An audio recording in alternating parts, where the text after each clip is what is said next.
Gengiva. Anatomia macroscópica. A mucosa oral é contínua com a pele dos lábios e com a mucosa do palato mole e da faringe. A mucosa oral compreende: 1. A mucosa mastigatória, que inclui a gengiva e o revestimento do palato duro. 2. A mucosa especializada, que recobre o dorso da língua. E 3. A parte restante, chamada de mucosa de revestimento. Figura 1.4. A gengiva é a parte da mucosa mastigatória que cobre o processo alveolar e circunda a porção cervical dos dentes. A gengiva consiste em uma camada epitelial e um tecido conjuntivo subjacente, chamado de lâmina própria. A gengiva assume sua forma e textura definitivas em associação com a erupção dos dentes. Na direção coronal, a gengiva de cor rósea termina na margem gengival livre, que possui um contorno festonado. No sentido apical, a gengiva é contínua com a mucosa alveolar, mucosa de revestimento, que é frouxa e de cor vermelha mais escura, da qual a gengiva em geral é separada por uma linha limitante facilmente reconhecida, chamada de junção mucogengival, setas, ou de linha mucogengival. Figura 1.5. Não existe linha mucogengival no palato, uma vez que o palato duro e o processo alveolar da maxila são revestidos pelo mesmo tipo de mucosa mastigatória. Figura 1.6. 3 partes da gengiva podem ser identificadas.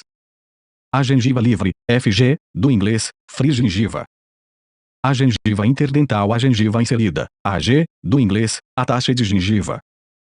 A gengiva livre é de cor rósea, tem a superfície opaca e consistência firme, compreende o tecido gengival das partes vestibular e lingual ou palatina dos dentes.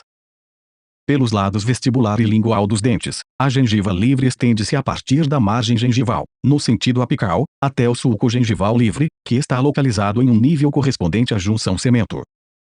Esmalte, CJ, do inglês, cemento enamel junction. A gengiva inserida é demarcada pela junção mucogengival, MGJ, do inglês, mucogengival junction na direção apical. Figura 1.5. Figura 1.6. Figura 1.7. A margem gengival livre é, com frequência, arredondada, de tal modo que uma pequena invaginação, ou sulco, é formada entre o dente e a gengiva. Figura 1.7a. Quando uma sonda periodontal é inserida nessa invaginação e avançada no sentido apical, na direção da CEJ, o tecido gengival é separado do dente uma bolsa gengival, ou sulco gengival, e aberta artificialmente. Assim, na gengiva normal ou clinicamente sadia, não existe bolsa gengival ou sulco gengival, pois a gengiva está em contato íntimo com a superfície do esmalte. Na figura 1.7b, foi introduzida uma sonda periodontal na interface dente-gengiva e abriu-se artificialmente um sulco gengival até quase o nível da CEJ. Depois de completada a erupção dentária, a margem gengival livre fica localizada na superfície do esmalte cerca de 1,5 a 2 mm coronal a CEJ. Figura 1.8. A forma da gengiva interdentária, papila interdental, é determinada pelas relações de contato entre os dentes, pela largura da superfície proximal desses e pelo trajeto da CEJ.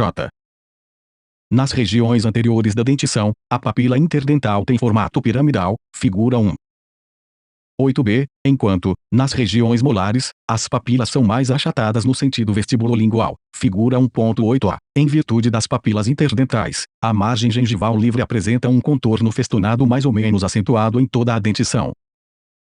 Vez de pontos de contato. Como a forma da papila interdental segue o contorno das superfícies interdentais de contato, uma concavidade, um col é formada nas regiões premolar e molar, como é demonstrado na figura 1.9b, na qual o dente distal foi removido. Desse modo, as papilas interdentais nessas áreas frequentemente possuem uma porção vestibular, VP, do inglês, vestibular porteo, e uma porção lingual ou palatina, LP, do inglês, lingual palatal porteo, separadas pela região da concavidade. A região da concavidade, como demonstrado no corte histológico, figura 1.9c, é recoberta por um epitélio delgado não queratinizado, setas. Esse epitélio apresenta muitas características em comum com o epitélio juncional. Ver figura 1.34. Figura 1.10. A gengiva inserida é delimitada, no sentido coronal, pelo sulco gengival livre, GG, do inglês, gingival groove ou, quando esse sulco não existe, por um plano horizontal que passa pelo nível da CEJ. Em exames clínicos, observou-se que o sulco gengival livre só existe em cerca de 30 a 40% dos adultos. Figura 1.7. Figura 1.8. Figura 1.9. Figura 1.10. O sulco gengival livre é, com frequência, mais pronunciado na face vestibular dos dentes. Ocorre com maior frequência nas regiões de incisivos e premolares inferiores e, com menor frequência, nas regiões molar inferior e premolar superior. A gengiva inserida estende-se em direção apical até a junção mucogengival, setas, onde se torna contínua com a mucosa alveolar M, do inglês, alveolar mucosa, de revestimento. Com textura firme e cor rósea, apresenta com frequência pequenas depressões na superfície. As depressões conferem-lhe o aspecto de casca de laranja ou pontilhado. A gengiva está firmemente inserida no osso alveolar e nos cementos subjacentes por meio de fibras do tecido conjuntivo e, portanto, comparativamente imóvel em relação aos tecidos subjacentes. Por outro lado, a M, de cor vermelha mais escura, está localizada apicalmente à junção mucogengival e tem uma ligação frouxa com o osso subjacente. Portanto, em contraste com a gengiva inserida, a mucosa alveolar é móvel em relação ao tecido subjacente. 1.11b. Na face lingual, a gengiva é particularmente estreita na área dos incisivos e larga na região de molares. A faixa de variação é de 1 a 9 mm. Figura 1.12 Ilustração de uma área na região premolar mandibular, onde a gengiva é extremamente estreita.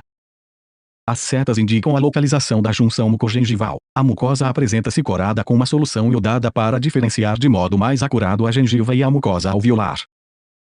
Figura 1.13 Descrição do resultado de um estudo em que a largura da gengiva inserida foi avaliada e correlacionada com a idade dos pacientes examinados. Foi constatado que a gengiva é significativamente mais larga nas pessoas entre 40 e 50 anos de idade do que naquelas entre 20 e 30 anos. Essa observação mostra que a largura da gengiva tende a aumentar com o avançar da idade. Como a junção mucogengival permanece estável em relação à borda inferior da mandíbula, o aumento da largura da gengiva pode sugerir que os dentes erupcionam lentamente durante a vida, em consequência do desgaste oclusal que sofrem.